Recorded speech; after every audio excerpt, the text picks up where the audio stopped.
الرحمن الرحیم یا ایہا الذین آمنوا لا تقدموا بین یدی اللہ ورسولہ واتقوا اللہ ان اللہ سمیع علیم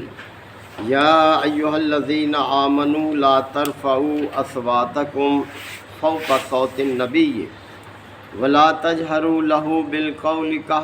كجهر بعضكم لبعض ان تحبط اعمالكم وانتم لا تشعرون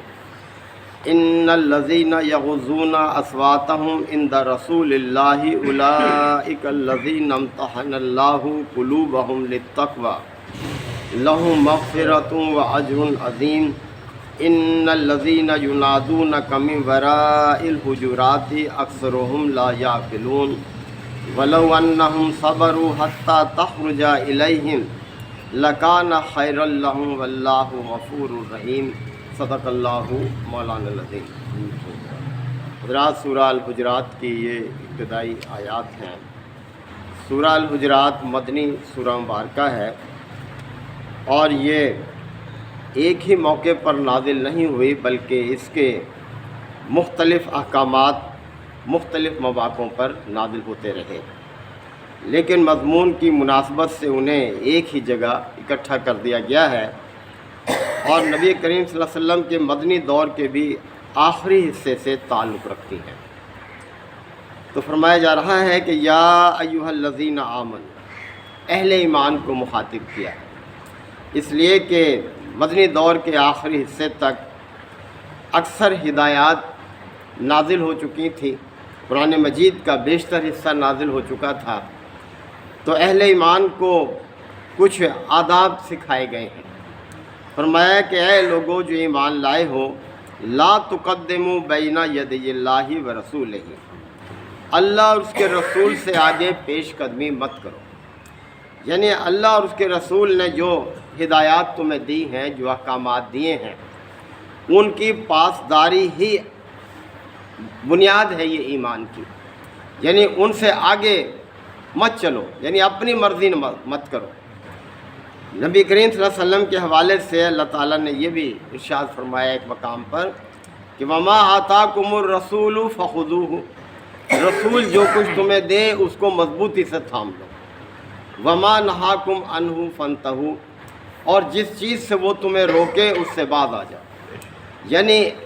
یہ اختیار نہیں ہے ایمان لانے کے بعد کسی مومن کو کہ وہ اللہ اور اس کے رسول کے کسی حکم سے ہٹ کر اپنی مرضی کو مقدم رکھے، اپنی خواہشات کی پیروی کرے، یہ اجازت نہیں ہے، یہ ایمان کی بنیاد ہے، یعنی اللہ اور اس کے رسول کی ہدایات کو ہی ہر چیز پر مقدم رکھا جائے۔ واتقوا اللہ، اللہ سے ڈرو، یعنی اللہ کا اگر تمہیں ڈر ہے تو تم ضرور اس چیز کی پابندی کرو گے، اور ان اللہ سمیع علیم، یاد رکھو اللہ تعالیٰ سب کچھ سنتا ہے اور جانتا ہے، یعنی اگر تم اپنی منمانی کرو گے تو اللہ تعالیٰ سننے والا بھی ہے اور دلوں کے حال بھی جانتا ہے، وہ تمہاری ہر کیفیت سے واقف ہے، لہذا تم اللہ کی اس ہدایت کو پیش نظر رکھو۔ یا ایھا الذین آمنوا، پھر ایک اور ہدایت فرمائی اہل ایمان کو، اے لوگوں جو ایمان کا دعویٰ کرتے ہو، لا ترفعوا اصواتکم فوق صوت النبی، اپنی آوازوں کو نبی کی آواز سے اونچا مت کیا کرو، یعنی یہ ادب ہے جو سکھایا جا رہا ہے اہل ایمان کو کہ آپ صلی اللہ علیہ وسلم کی مجلس میں جب بیٹھو تو تمہیں اگر بات کرنی پڑے تو اس طرح سے کرو کہ آپ کی آواز سے تمہاری آواز بلند نہ ہو، یہ ادب کا تقاضا ہے۔ احترام ہر حال میں ملحوظ خاطر رکھو، یعنی اللہ تعالیٰ کو یہ بات سخت ناگوار ہے کہ کوئی عمل نبی کی جو ہے عزت سے ہٹ کر کیا جائے، اپنے پیغمبر کی عزت اور احترام یہ ہر حال میں اہل ایمان کو پیش نظر رکھنی چاہیے اور اپنی آوازوں کو پست رکھیں، اور یہی صورتحال اپنے بزرگوں کے حوالے سے بھی ہونی چاہیے، یعنی نبی کریم صلی اللہ علیہ وسلم کے بعد جو بزرگ ہیں، جو گھر کے بڑے افراد ہیں، ان کا بھی احترام جو ہے وہ لازم ہے، جیسے والدین ہیں، دادا دادی ہیں اور بڑے مرتبے کے رشتہ دار ہیں،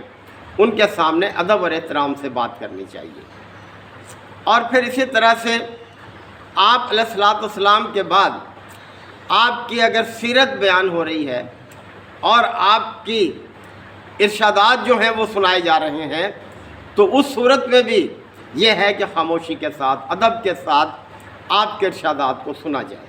یعنی اس طرح سے آپ کا ادب اور احترام یعنی ہمیشہ کے لیے جو ہے وہ قائم رہنا چاہیے۔ اور پھر یہ کہ وَلَا تَجْهَرُوا لَهُ بِالْقَوْلِ كَجَهْرِ بَعْضِكُمْ لِبَعْضٍ، اور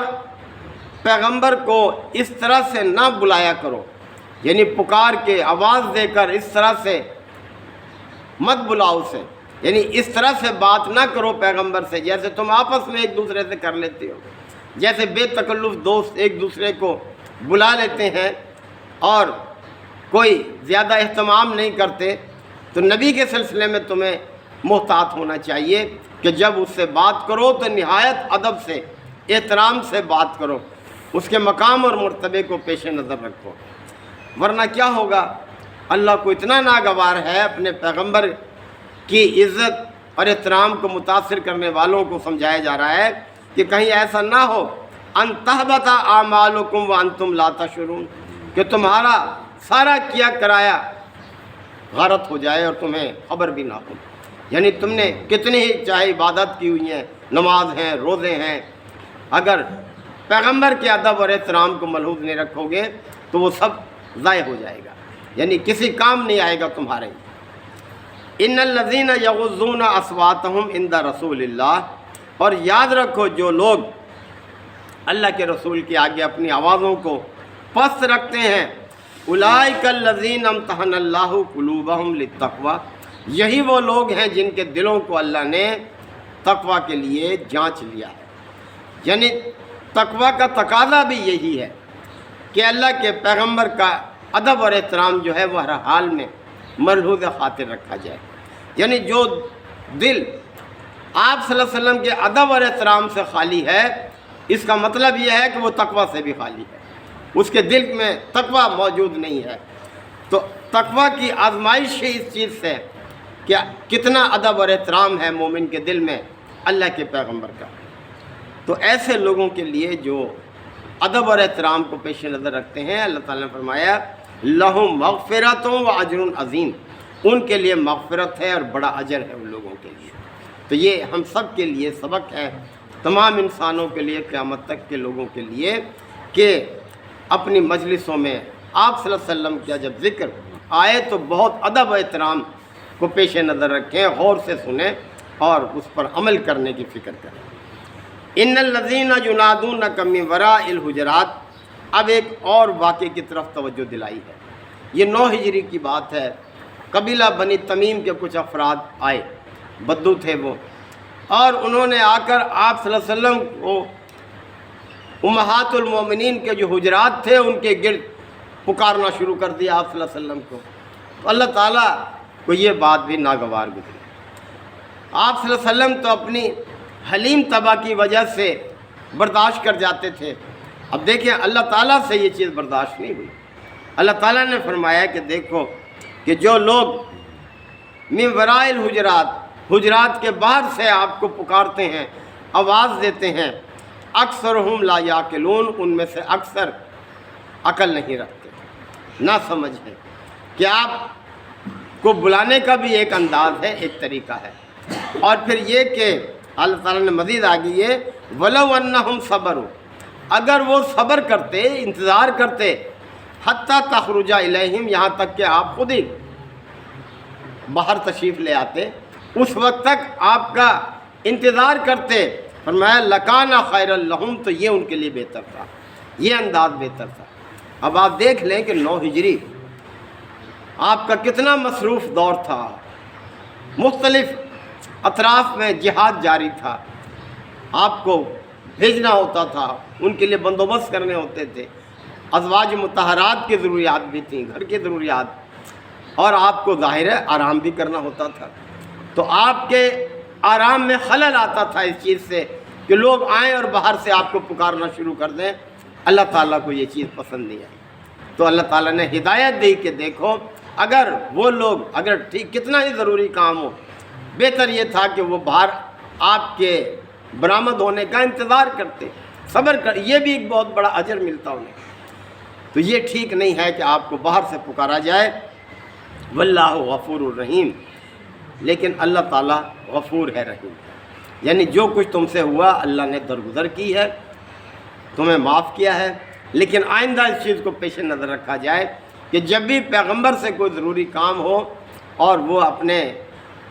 گھر کے اندر موجود ہوں تو ان کو پکار کر بلایا نہ جائے، ان کو باہر نہ بلایا جائے، بلکہ انتظار کیا جائے آپ کے باہر تشریف لانے کا، اور جب وہ باہر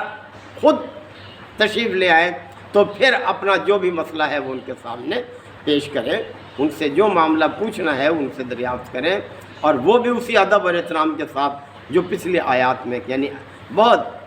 اتنی ہی آواز رکھیں جتنی کہ ضروری ہے اور آپ کو وہ سنائی دے جائے۔ تو یہ سارے آداب جو ہیں یہ سکھائے جا رہے ہیں۔ اللہ تعالی ہم سب کو بھی عمل کی توفیق عطا فرمائے۔ وآخر دعوانا الحمدللہ وکفا وسلام علی عبادہ الذین اصطفیٰ ربنا آتنا فی الدنیا حسنہ وفی الآخرۃ حسنہ وقنا عذاب النار وادخلنا الجنۃ مع الابرار یا عزیز یا غفار یا رب العالمین۔ اللہم انک عفو کریم تحب العفو فاعف عنا۔ اللہم من احییتہ منا فاحیہ علی الاسلام ومن توفیتہ منا فتوفہ علی الایمان۔ یا شافی الامراض اشف مرضانا ومرضى المسلمین، یا قاضی الحاجات اقض حاجاتنا وحاجات المسلمین۔ اللہم اعز الاسلام والمسلمین۔ ربنا تقبل منا انک انت السمیع العلیم وتب علینا انک انت التواب الرحیم۔ صلی اللہ تعالی علی خیر خلقہ محمد وآلہ وصحبہ اجمعین۔